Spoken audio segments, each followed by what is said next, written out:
Salut à tous, j'espère que vous allez bien. Bienvenue dans cette nouvelle vidéo. On va se parler d'un tout petit vidéoprojecteur. Regardez, il est juste là, il tient dans la main.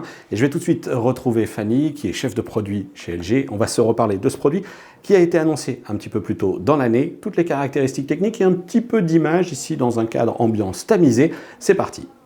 Bonjour Fanny. Bonjour David. Merci de prendre du temps pour répondre à mes questions. On va se parler de vidéoprojecteur aujourd'hui, ce qui justifie un petit peu notre cadre. Ça ressemble un peu à une chambre d'ado, bien rangée pour le coup, avec un produit qui a été annoncé juste à côté de toi au moment du CES de Las Vegas en début d'année.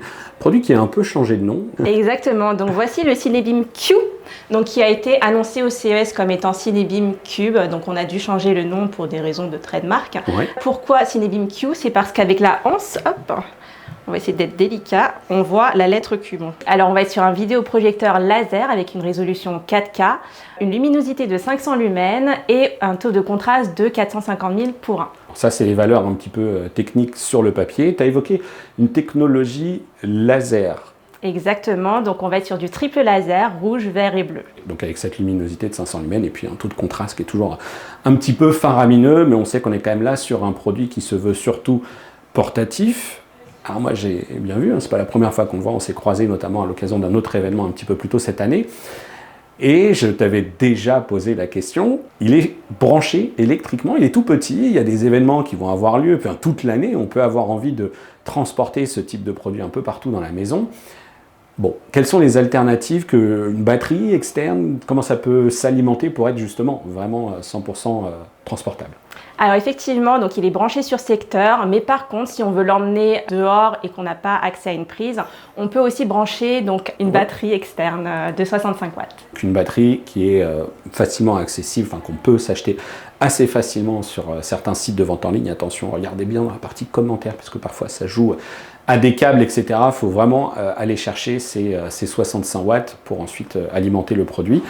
Quelques indications sur la partie audio, parce qu'il est supposé être autonome, et puis ensuite on se parlera un petit peu de l'aspect connectique également de ce produit.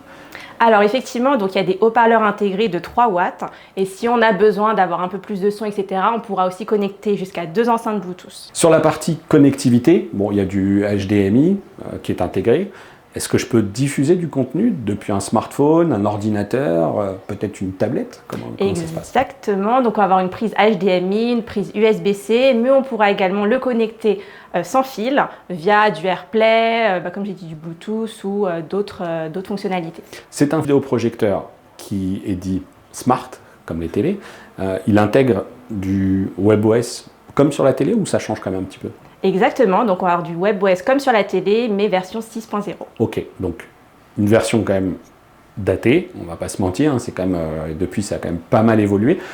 Qu'est-ce que je vais retrouver? Est-ce que je vais avoir des quick cards, pas de quick cards? Est-ce que je vais avoir les séries, enfin toutes les applications de streaming comme on les connaît? Parce que ces vidéoprojecteurs, il y a beaucoup de constructeurs qui en font et certains justement n'obtiennent pas les certifications Netflix par exemple, il faut passer par l'installation d'APK, etc. Comment ça se passe chez LG? Alors sur ce vidéoprojecteur, on va bien évidemment avoir donc les applications Netflix, Disney+, Prime Video, tout ça intégré. Il n'y aura pas de souci à ce niveau. La plateforme, c'est du DLP. Est-ce que tu as quelques informations quant aux tailles de vidéoprojection que vous recommandez? Alors on va de 50 à 120 pouces. Okay. Donc pour atteindre le 120 pouces, on aura besoin d'un recul d'à peu près 3 mètres. D'accord, avec une particularité qui est d'ailleurs assez fréquente sur ce type de produit, ajustement, trapèze et mise au point automatique. Tout à fait. Ok, ça fonctionne donc de tout près du mur jusqu'à cette image de 3 mètres. C'est un produit qu'on va pouvoir transporter un peu partout à proximité d'une prise. Le poids, tu ne me l'as pas annoncé, je crois? On est sur 1,5 kg. Ok, et moi j'ai quand même envie de me dire, mais ce produit, s'il est WebOS, s'il est Ultra HD, DLP par vobulation, est-ce qu'il a des aptitudes, des promesses quelconques, parce que LG fait des promesses quelconques sur l'aspect gaming? Alors malheureusement non, mais ce vidéoprojecteur a vraiment pour but le divertissement, donc c'est pour ça qu'on n'a pas souhaité partir sur la partie gaming. Ok, bon c'est pas plus mal parce que faire des fausses promesses sur l'aspect gaming en vidéoprojection, ça peut aussi être un petit peu déceptif.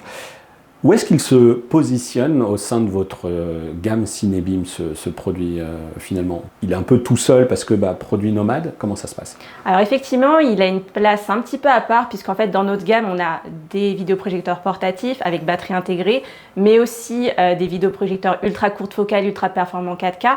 Lui va se situer un petit peu entre les deux puisqu'en fait, on a décidé de vouloir créer un format portatif, mais sans batterie, pour pouvoir combiner le meilleur des deux. Fanny, on va conclure du coup sur la disponibilité et le tarif de ce produit. Alors effectivement, le produit était en précommande du 18 au 31 mars sur notre site de vente en ligne. Malheureusement, il a été victime de son succès, donc on n'a plus de stock disponible. Prochain arrivage courant mai, mais on essaie d'en faire venir plus tôt, donc n'hésitez pas à aller sur le site pour voir. Sur le store d'Enche. Tu peux rappeler le prix par contre?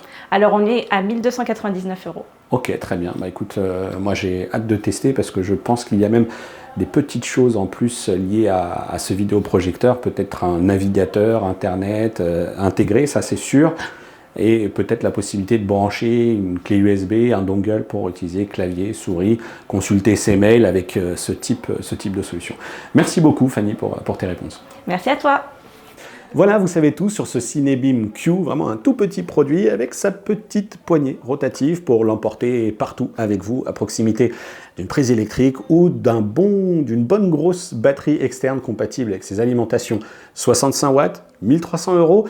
La disponibilité, on l'espère du coup un réapprovisionnement pour le mois de mai, mais chez LG on nous dit qu'ils essayent d'en faire revenir. Allez, n'hésitez pas à rester connecté à la chaîne pour retrouver peut-être bientôt le test de ce Cinebeam Q, mais également les vidéos à retrouver sur toutes les annonces côté TV, qu'elles soient LED, LCD, qu'elles soient également OLED avec les gammes B4, C4, G4. Clairement, LG a envie de conquérir également, prendre des parts de marché sur la partie TV et audio avec une gamme qui se complète et on le voit aussi sur cette partie vidéo projection. Allez, je vous dis à bientôt pour une prochaine vidéo sur la chaîne et d'ici là, portez-vous bien. Ciao!